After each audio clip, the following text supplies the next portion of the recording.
Ngeri juga ya Persija Jakarta. Jika dilihat dari hasil laga perdana saat melawan Barito kemarin, menang telak 3-0, saya menempatkan Persija menjadi salah satu tim yang layak untuk bisa bersaing di papan atas mendapatkan gelar juara. Mari kita bahas dari sudut pandang penikmat sepak bola, bukan pengamat sepak bola. Dari Sabang sampai Merauke, kita bersaudara. Sahabat sepak bola Indonesia, terkhusus Jackmania, saya ucapkan terlebih dahulu selamat untuk Persija karena berhasil menang melawan Barito dengan skor yang sangat meyakinkan. Ada hal yang bagi saya sangat layak untuk didiskusikan karena memang Persija ini, kalau menurut saya pribadi, tidak dimasukkan ke dalam salah satu tim yang bisa menghangatkan perebutan gelar juara di musim sekarang, ya bukan tanpa alasan tentunya. Dengan tidak bermaksud untuk merendahkan, Persija Jakarta tidak terlalu terlihat menonjol di musim sekarang dari segi pembelian pemain, walaupun memang juga ada beberapa pemain yang dibeli oleh Persija Jakarta dan bisa dibilang hampir kurang lebih 90% itu komposisi pemain yang dulu. Walaupun memang Persija dulu juga udah tampil sangat bagus kalau menurut saya dengan saat masih dinahkodai oleh Thomas Doll. Walaupun memang Persija ada di papan tengah, tapi jika kita lihat secara keseluruhan dengan komposisi yang ada, dengan pemain yang bisa dibilang terbatas, dengan sering kehilangan pemain di sektor lini serang karena cedera atau mungkin karena tidak maksimal, Persija bisa bertahan, tidak terdegradasi dan ada di papan tengah pun dengan Thomas Doll dahulu. Bagi saya itu udah sangat luar biasa banget. Apalagi banyak sekali diisi pemain-pemain muda. Kita tahu kan sekarang di Timnas Indonesia kategori umur banyak sekali disumbang oleh pemain-pemain berkualitas dari Persija Jakarta. Nah, itu menjadi salah satu hal yang mungkin bisa benar bisa juga salah yang menjadikan Persija tidak masuk ke dalam tim yang layak untuk memperebutkan gelar juara. Walaupun ya ini sepak bola, tidak tua, tidak muda, tidak pemain baru ataupun pemain lama, bisa tetap mempertunjukkan permainan yang bagus. Salah satunya saat melawan Barito kemarin.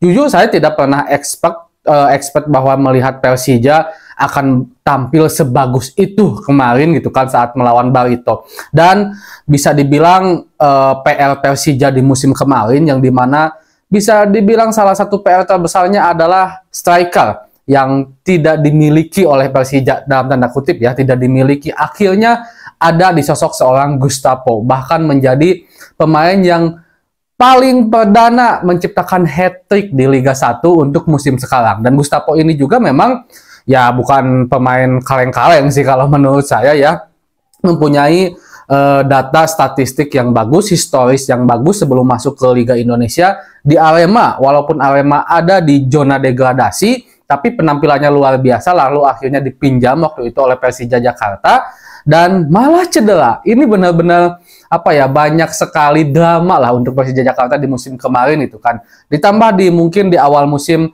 yang akan datang sekarang ini ditinggalkan oleh sang arsitek Thomas Doll. Tapi akhirnya Gustavo juga bisa menunjukkan bahwa dia bukan hanya pemain yang bagus di satu tim saja, tapi Gustavo membuktikan bahwa dia adalah pemain berkualitas yang dimana kaki atau tanah dipijak, disitulah langit akan dijunjung oleh seorang Gustavo. Dan dari segi permainan, saya akui kalau Persija Jakarta cukup bermain rapi, cukup bermain luar biasa dengan komposisi pemain yang bisa dibilang mayoritas pemain-pemain yang memang dibentuk oleh Coach Thomas Doll, dan ini juga mungkin ada jasa dari Coach Thomas Doll ya, yang memberikan kematangan, yang selalu memberikan menit bermain, yang pada akhirnya juga proses adaptasi dari para pemain Persija itu tidak terlalu lama karena memang komposisi pemain yang udah sering sekali diuji, udah sering sekali dilatih oleh Coach Thomas Doll, sehingga pada akhirnya sekarang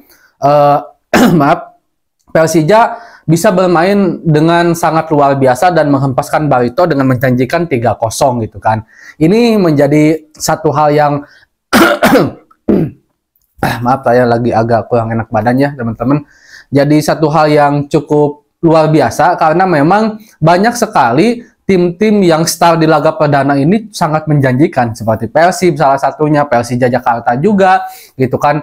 Dan ini membuat menjadi aura sepak bola Indonesia semakin positif, dan saya melihat bahwa mudah-mudahan aja ada satu hal yang lebih maju dari sepak bola, Indonesia. Nah, sementara Persija sendiri, walaupun memang terlalu cepat untuk kita mengatakan apakah Persija bisa juara atau enggak, itu masih sangat cepat. Dan itu bagi saya berlaku untuk semua tim yang kemarin bermain. Ada Persib juga gitu kan, itu terlalu cepat untuk kita mengucapkan mereka akan juara. Tapi jika seandainya mereka konsisten dengan permainan yang seperti ini, gitu kan, ya bukan tidak mungkin mereka akan bersaing di papan atas untuk memperebutkan gelar juara. Walaupun memang Persija ini harus diuji juga dengan tim yang memang memiliki kualitas. Sama halnya seperti Persib kemarin menang besar, harus diuji juga di laga kedua nanti saat melawan Dewa. Jadi intinya kalau menurut saya sementara ini Persija Jakarta cukup memiliki kualitas, dan tentu ini menjadi hal yang baik agar persaingan di Liga 1 bisa benar-benar sehat, bisa benar-benar luar biasa, agar tentunya kita selaku penikmat sepak bola juga seru lah gitu nontonnya. Dan mudah-mudahan saya selalu menghimbau kepada rekan-rekan supporter, tim manapun yang kalian junjung, tim manapun yang kalian dukung, tetap yang paling utama itu adalah persaudaraan. Seperti itu dulu mungkin pembahasan hari ini. Assalamualaikum.